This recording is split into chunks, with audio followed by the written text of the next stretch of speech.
அரைச்ச இன்னும் வரலையா?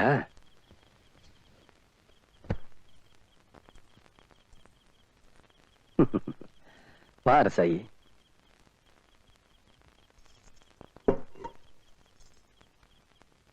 என்னடா நாம வழிய நெருங்கினாலும் ஒதுங்கி போறவன் இப்படி திடீர்னு தாலியை கட்டிட்டாலும் கோவமா இருக்கியா? உண்மையில எனக்கு ஆசையே இல்லைன்னு முடிவு கட்டிட்டியா? எது எப்படி இருந்தாலும் உண்மையில நான் வச்ச குறி தப்புமா என்ன? தப்பான குறி வச்சது நீ, இது தப்பாதுன்னு குறி வச்சது நான். என்னைய பாக்குற? உன்னை கல்யாணம் பண்ணிக்கணும் நான் கனவுல கூட ஆசைப்பட்டதில்ல. அப்ப என்ன நீ சுத்தி சுத்தி வந்ததல்ல நடிப்புதாயா? நடிப்பா? ஆமா, எந்த பாவமும் அறியாத ஒரு அப்பாவிய ஜெயிலுக்கு அமிச்சியே அந்த முருகேசனோட மகதாயா? அது நீ இந்த ஊருக்கு வந்த அன்னைக்கு எனக்கு தெரியும். ஓஹோ, தெரிஞ்சேதான் தாலி கட்டினியா? நீ செஞ்ச பாவத்துக்கு பரிகாரம் தேடிக்கிட்டியா? பெரிய தியாகியா நீ. உன்னை அவமானப்படுத்தணுங்கிறதுக்காகவே பஞ்சாயத்தை கூட்டினேன். இந்த ஊரே உன்னை பார்த்து காரி துப்பணுங்கிறதுக்காக உன் மேல பழிய போட்டேன். உன் மேல ஆசைப்பட்டு உன் கழுத்துல மாலை போட்டாலே அந்த ஈவ பொண்ணு, அது கல்யாணத்துல முடியக்கூடாது, நீ சந்தோஷமா வாழக்கூடாதுன்னு தான் நான் இப்படி பண்ணேன். பஞ்சாயத்துல உன்னை ஊரை விட்டே விரட்டுவாங்கன்னு எதிர்பார்த்தேன். ஆனா இந்த பாரு, நீ நினைக்கிற மாதிரி நான் எந்த தப்பும் பண்ணல. தனிமரமா நிக்கிற உனக்கு வாழ்க்கை கொடுக்கறதான் நான் நினைச்சேன். ஏன் உனக்கு மனசாட்சியே கிடையாதா? கோயில் நகையை நீ திருடிட்டு அந்த பழிய அப்பா மேல போட்டு ஜெயிலுக்கு அமிச்சிட்டு அவர் மகளுக்கு வாழ்வு கொடுக்கறியா? எங்க அப்பாவை போலீஸ்ல புடிச்சிட்டு போயிட்டாங்கன்னு தெரிஞ்ச உடனே நான் டவுன் போலீஸ் ஸ்டேஷனுக்கு ஓடினேன். அங்க எங்க அப்பா அவமானத்தால அழுது துடிச்சது இன்னும் என் கண்ணிலேயே இருக்கு. கௌரவமா தலை நிமிந்து வாழ்ந்த அந்த நல்ல மனுஷன் ஜெயில இருந்து திரும்பி வந்தா தலை நிமிந்து நடக்க முடியுமா? அந்த அன்பு தெய்வத்தை நடப்படமாக்கிட்டியே பாவி. ஆம்பளை துணை இல்லாம நானே எங்க அக்காவை பட்ட கஷ்டம் உனக்கு எப்படி தெரியும்? நீ கோயில் கால தானே, அன்பு பாசத்தை பத்தி உனக்கு என்னையா தெரியும்? நான் மட்டும் ஆம்பளையா பிறந்திருந்தா அன்னைக்கே உனக்கு ஒண்ணு பழி தீர்த்திருப்பேன். ஆனா பொம்பளையா பிறந்துட்டேனே. எங்க அப்பா தெய்வயா ஜெயிலுக்கு போனப்புறம் கூட எங்களை கைவிடல. ஜெயில மாடா உழைச்சி ரத்தத்தை சிந்தி மாசம் மாசம் எங்களுக்கு பணம் அனுப்பி வைக்கிறாரு. நகையை மூட்டை கொடுத்து எங்க அக்காவை புருஷ வீட்டுக்கு அனுப்பிச்சு வச்சாரு. அப்படிப்பட்டவரை ஜெயிலுக்கு அனுப்பிச்சியே நீ நல்லா இருப்பியா? இத பாரியா, இனிமே ஊருக்கு தான் நான் பொண்டாட்டி, ஆனா உண்மையிலேயே உன்னோட பரம விரோதி. இனிமே உன் வாழ்க்கையில எந்த சந்தோஷத்துக்கும் நான் வழிவிட மாட்டேன். நீ செஞ்ச பாவத்தை எண்ணி ஒவ்வொரு நாளும் வேதனைப்படணும், வெட்கப்படணும். நாம ஒரே வீட்டுக்குள்ள இருந்தாலும் நீ வேற நான் வேறதான். அரசாயி, என்ன பழி வாங்குறதா நினைச்சு ஒண்ணு நீயே பழி வாங்கிக்கிட்டு இருக்க. என்னைக்கு ஒரு ஆம்பளை கட்டின தாலி ஒரு பொண்ணோட கழுத்துல ஏறிச்சோ அன்னைக்கு அவனோட நல்லது கிட்டதுல அவளுக்கும் பங்குண்டு. அது அந்த காலம். என் மனசுல இருக்க பழி உணர்ச்சியை தீர்த்துக்காம நான் அடங்க மாட்டேன். வெத்தலை மேல முள்ளு விழுந்தாலும் முள்ளு மேல வெத்தலை விழுந்தாலும் பாதிக்கப்பட போறது வெத்தலைதான். உன்னை அந்த உப்புளி காப்பாத்து.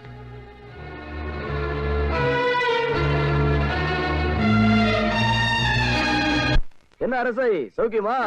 எனக்கு நல்லா தான் இருக்கேன்.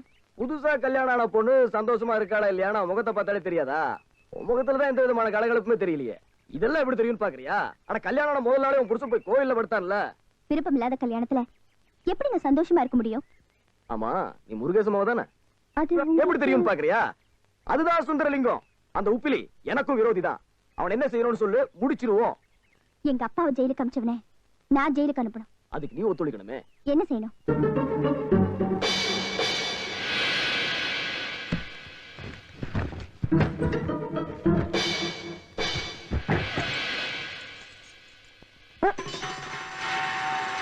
என்ன இது இவ்வளவு கூட்டமா வந்திருக்காங்க?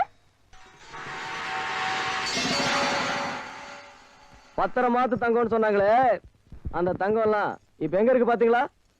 அர்ச்சனை தட்டு விக்கிறவ அலங்கார வல்லியா வந்து நிக்கிறா பாத்துங்க. என்ன என்ன சொல்றீங்க? ஏங்க என்னங்க இதெல்லாம்? ஏன் அரசாயி, இந்த நகையெல்லாம் ஒண்ணு தானே? ஆமா, என் புருஷன் எனக்கு வாங்கி கொடுத்தாரு. எப்ப வாங்கி கொடுத்தாரு? நேற்று ராத்திரி 1 மணி இருக்கும். கதவு தட்டி இந்த நகைகளை கொடுத்தாரு. ஆமா, அது எதுக்கு நீங்க கேக்குறீங்க? நீ போட்டுக்கிற நகையெல்லாம் கோயில்ல திருட்டு போன நகை. இதெல்லாம் திருட்டு நகையா? சாமி நகையா? ஏயா நீயா இப்படி எல்லாம் செஞ்ச? நான் நகை வேணும்னு உங்ககிட்ட கேட்டேனா? ஏதோ ஆசையா நகை போடுறேன்னு நான் எவ்வளவு சந்தோஷப்பட்டேன். இப்படி ஒரு அக்கிரமம் பண்ணிருக்கியே, என் வாழ்க்கையை நாசமாக்கிட்டியே. திருடம் பொண்டாட்டிங்கிற பேரோட நான் எப்படி தெருவுல போவேன்? கத்தி கலட பண்ணாத. 2 பேரும் நாடமா போடுறீங்க. காட்டு நகையெல்லாம். என்னம்மா, திருடன் யாருன்னு தெரிஞ்சு போச்சு, மேற்கொண்டு என்ன செய்ய போறீங்க? அவன் கோவில்ல சம்பளம் வாங்குறவன் இல்ல, கோவில் சொத்து. கோவிலுக்குன்னே நேர்ந்து விடப்பட்டவன். கோவிலுக்கு நேர்ந்து விடப்பட்ட ஜீவராசிகளை தண்டிக்கிறது பாவம்னு உங்க எல்லாருக்குமே தெரியும். இது அவனுக்கும் பொருந்தும். அவனுக்கு இது முதல் குற்றம். கோவில் நகையெல்லாம் கிடைச்சிருச்சே, அதனால அவனை போலீஸுக்கு அனுப்ப வேண்டாம்னு பஞ்சாயத்து கேட்டுக்குது. இனிமே உப்புலியப்ப கோவில் வேலை எதுவும் செய்யக்கூடாது, கோவிலுக்குள்ளே நுழையக்கூடாது. பஞ்சாயத்து தீர்ப்பு. ஐயா, என்ன ஜெயிலுக்கு அனுப்புங்க, தூக்குல போடுங்க. ஆனா கோயிலுக்குள்ள மட்டும் வராதுன்னு சொல்லாதீங்கயா, தீர்ப்பை மாத்துங்கயா. இதுல நான் ஒண்ணும் செய்ய முடியாதுப்பா, இது பஞ்சாயத்து முடிவு. என்ன மன்னிச்சிருப்பா. அம்மா, நீங்களாவது சொல்லுங்கம்மா, என்ன கோயிலுக்குள்ள வரக்கூடாதுன்னு சொல்றாங்க. நான் திருடலம்மா, நான் திருடலம்மா, சொல்லுங்கம்மா. நான் திருடினேன்னு நீயே வந்து சொன்னா கூட நான் நம்ப மாட்டேன். என்ன செய்யறது, நீ கட்டின பொண்டாட்டியே உனக்கு எதிராக சாட்சி சொல்லிட்ட. ஊர் கூடி முடிவு செஞ்சதுக்கு அப்புறம் நான் என்ன செய்ய முடியும்? நீ கும்பிடுற அந்த உப்புலியப்பங்கிட்டே போய் முறையிடு, அவன் பாத்துக்குவான். அம்மா,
என்ன காரியம் பண்ணிட்டேன்? ஏதோ என் வீடா நினைச்சு வாழ்ந்துகிட்டு இருந்தனோ, அந்த கோயிலுக்குள்ள நுழைய முடியாதபடி பண்ணிட்டியே. ஏண்டி அப்படி செஞ்ச? என்னையா கோச்சுக்கிற? என்ன சுட்டு இருக்கணும் போல இருக்கா? அப்படியே என் கழுத்தை நெரிச்சு கொல்லணும் போல இருக்குமே. வாயா, வந்து ஆத்திரத்தை தீர்த்துக்க. ஏய், ஊர் உலகத்துல புருஷன் குடிகாரனா, சூதாடியா, ஊதாரியா, கூத்திக்காரனா இருந்தா கூட ஒரு நல்ல பொண்ணு அவனை தன்னை பெத்தல்கிட்ட கூட விட்டு கொடுக்க மாட்டா. ஆனா நீ நல்ல காரியம் பண்ணிட்டமா, நல்லாரு. ஏ முருகேசா, நீ எப்படி? வாங்க. அப்பா, அப்பா, இவர்தான்ப்பா நகையெல்லாம் கொண்டு கொடுத்த அவர் வீட்டுல கொண்டு போய் விட்டது. சுப்பிரமணியம், நீங்க மன்னிக்கணும், நகையை கொடுத்தது நான் தான். ஆனா கொடுக்க சொன்னது வேற ஆளு. வேற ஆளா? யார்? நம்ம உப்புலியப்பன் தான். என்னது, உப்பிலியப்பனா? நீங்கெல்லாம் அவனை பத்தி தப்பா நினைச்சிட்டு இருக்கீங்க. நீங்க ஜெயிலுக்கு போனதுல இருந்து மாசமும் என் மூலமா மணி ஆட் பண்ணது அவன் தான். நகையை திருப்பி கொடுத்தது அவன் தான். என்னங்க சொல்றீங்க? கோயில்ல வேலை பார்த்த குமாஸ்தானா? என்னாலேயே நகை வாங்க முடியலீங்களே. அவன் கோயில்ல வளர்ந்த அனாதை, அவன் வாங்குறான்னு சொல்றீங்களே, இதை என்னால நம்பவே முடியலீங்களே. இந்த பணத்துக்காக அவன் பட்ட பாட்ட நினைச்சா எனக்கே வேதனையா இருக்குது. கல்லு உடைச்சான், தோட்ட காவலுக்கு போனான், மரம் வெட்டுனா, மூட்டை தூக்குனா, வயல்ல மாடா உழைச்சான். எல்லாத்துக்கும் மேல ரத்தத்தையே வித்து காசு சேர்த்தான். இப்படிப்பட்ட நல்ல பிள்ளையத்தான் திருடன்னு பழி சுமிச்சு கோயிலுக்கு வெளியில தள்ளிட்டாங்க. இந்த கொடுமையை என்னால தாங்கிக்க முடியல. இந்த உண்மையை சொல்லிட்டு போகத்தான் இன்னைக்கு நான் வீடு தேடி வந்தேன். பாத்தீங்களாப்பா, இப்போது புரியுதா ஏன் இப்படி செஞ்சாருன்னு?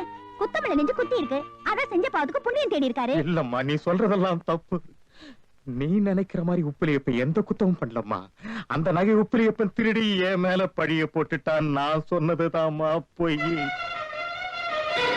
பெத்த பொண்ணுக்கு முன்னாடி நான் திருடன் ஒத்துக்கு என் தன்மான இடம் கொடுக்கலம்மா. நீ என்ன நிரபராதின்னு நினைக்கணுங்கிறதுக்காக அந்த நல்ல புள்ள மேல நான் பழிய போட்டுட்டம்மா. நான் செஞ்ச தப்புக்கு தெய்வம் என்ன நல்லாவே தண்டிச்சிருச்சுமா. எல்லாரும் என்ன மன்னிச்சிருக்கு. எங்க போறீங்க? உப்பிலியப்பனை பார்க்க. அவன் காலில் விழுதி என் கண்ணீரால் அவன் காலை கழுவ போறியா? நில்லுங்கப்பா, அவர் முன்னால நிக்கிற தகுதி கூட உங்களுக்கு கிடையாது. உங்களை என் தெய்வமா நினைச்சிருந்து நீங்க நம்ம குடும்பத்தை மட்டும் அழிக்கலப்பா, என் வாழ்க்கையை சேர்த்து அழிச்சிட்டீங்க. உங்க முகத்துல முழிக்கிறதே பாவம். முருகேசா, கொஞ்சம் அமைதியா இருங்க. இன்னைக்கு தான் அரசாயி உப்பிலியப்பனை முதல்ல புருஷனா ஏத்துக்கிட்டு இருக்கா. இனிமே எல்லாமே அமோகமா இருக்கும்.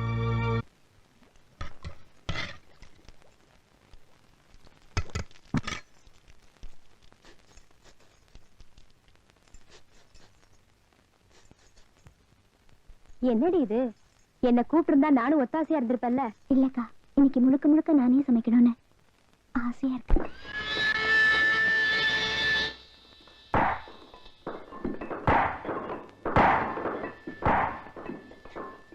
இத மன்னிச்சிரியா, நான் செஞ்சதெல்லாம் தப்புதான். எங்க அப்பா சொன்ன பொய்யை நம்பித்தா இப்படி வெறி பிடிச்சு அலைஞ்ச. பழி வாங்கணுங்கிற எண்ணம் என் கண்ணை மறைச்சிருச்சு. அதனாலதான் செய்யக்கூடாத தப்பெல்லாம் செஞ்சுட்டேன். தயவு செஞ்சு என்ன மன்னிச்சேன்னு ஒரு வார்த்தை சொல்லையா. இது பாரியா, உண்மை தெரிஞ்சு மனம் தெரிஞ்சு உன் காலடியே கதின்னு வந்திருக்க. என்ன மன்னிக்க கூடாதா? நான் செஞ்ச தப்புக்கு என்ன தண்டனை வேணாலும் கொடு, சந்தோஷமா ஏத்துக்கிறேன். ஆனா என் கூட பேசாம மட்டும் இருந்துடாதையா. நீ என்ன காதலிச்சது அன்புக்கும் பாசத்துக்கும் ஏங்கிட்டு இருந்த இந்த அனாதைக்கு சாமி கொடுத்த வரப்பிரசாதமா நினைச்சேன். உன்னை என் உசுரா நினைச்சேன். உன் மேல ஆசைப்பட்டேன். ஒரு சந்தோஷமான எதிர்காலத்தை நான் கனவு கண்டேன். எப்ப நீ என்ன காதலிக்கலன்னு சொன்னியோ அப்பவே நம்ம 2 பேருக்குள்ள இருந்த உறவு முறிஞ்சு போச்சு. இப்ப நான் மறுபடியும் அனாதை ஆயிட்டேன். சாமியா பார்த்து நமக்கு போட்ட முடிச்ச நீ மதிக்கல. நம்ம நாட்டு பொண்ணுகள் உயிரா மதிக்கிற தாலியை நீ மதிக்கல. நீ என்ன விரோதியா தான் நினைச்ச. நீ சொன்ன மாதிரி நாம ஊருக்கு தான் புருஷன் போட்டாட்டி. உண்மையிலே தனித்தனிதான். உன்னை பழி வாங்கணும்னு தான் இந்த ஊருக்குள்ள வந்து உன்னை காதலிக்கிற மாதிரி காதலிச்சு ஏமாத்தணும்னு நினைச்சேன். ஆனா ஏமாந்தது நான் தான். கோயில் அதிகாரி பொண்ணு நீ கட்டிக்குவே ஒரு பொறாமலதான் பஞ்சாயத்தை கூட்ட. தாலிக்கும் பழி வாங்குற உணர்ச்சிக்கும் நடுவுல இருதலைக்குள்ளே எறும்பு மாதிரி தவிச்ச. ஆனா இப்ப உண்மை எல்லாத்தையும் புரிஞ்சுட்டேன். கல்யாணம் ஆன நாள்ல இருந்து உனக்காக நான் சமைச்சதே இல்ல. இன்னைக்குதான் முதலா என் கையால சமைச்சு கொண்டு வந்திருக்கேன். இதை நீ உன் பொண்டாட்டி கொண்டு வந்ததான் நினைச்சு ஒண்ணு சாப்பிட வேண்டாம். ஏதோ ஒரு வேலை கறி கொண்டு வந்ததான் நினைச்சு சாப்பிடுங்க.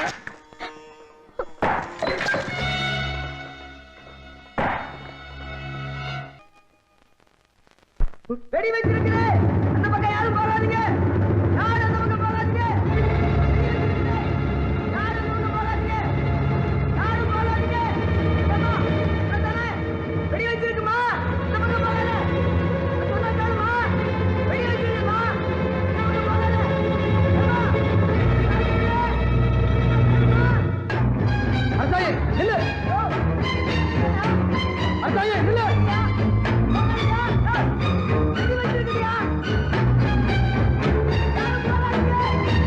அசாயே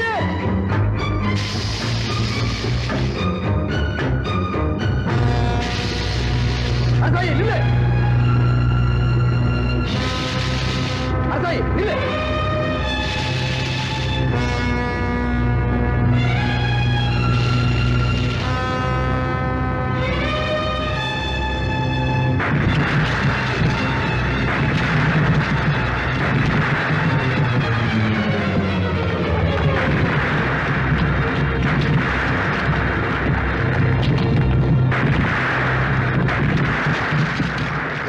அரசாயி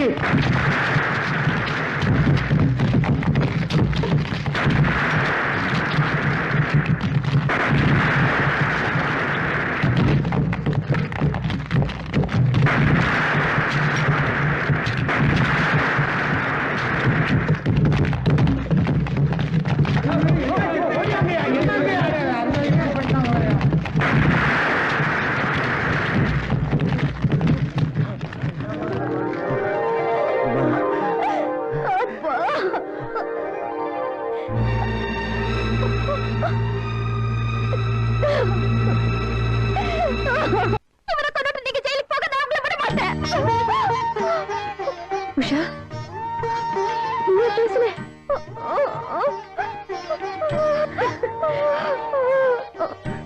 பாத்தீங்களாமா, உஷாம்பா பேசிருச்சு. நான் சொல்லல உப்புலி இப்ப பேச வச்சிருவான்னு. உப்புலி, பணத்துமில்ல நான் பல தப்புகளை பண்ணிட்டேன். தயவுசெய்து மன்னிச்சிரு. நீ செஞ்ச கெட்டதுலயும் ஒரு நல்லது நடந்திருக்கு. அதான் உஷாமா பேசிட்டாங்க, நீ தப்பிச்ச. உப்புளியப்பா, இப்பதான் உண்மையை தெரிஞ்சுக்கிட்டோம். உன் முகத்துல முடிக்கவே வெக்கமா இருக்கு. இந்த ஊர் சார்பா உன்கிட்ட மன்னிப்பு கேட்டுக்கிறேன். என்ன அது மன்னிப்பு அது இதுன்னு என்கிட்ட கேட்டுக்கிட்டு, இனிமே நடக்க போறதாவது நல்லபடியா நடக்கட்டும்னு உப்புளிய பண்ண வேண்டிங்க. உப்புலி, அங்க பாரு யார் நிக்கிறாங்கன்னு. தன்னாலேயே தன் பொண்ணு வாழ்க்கை கெட்டு போச்சேன்னு வேதனைப்படுறாரு. இத பாரு, நான் எல்லாம் கேள்விப்பட்டேன். நீயும் அரசாயும் ஒன்னா சந்தோஷமா வாழ்ந்தாதான் எங்க எல்லாருக்கும் சந்தோஷமா இருக்கும். ஆமா, எனக்கு யாரு மேலயும் கோபம் இல்ல. நீங்க சொல்லி நான் என்னைக்காவது மறுத்து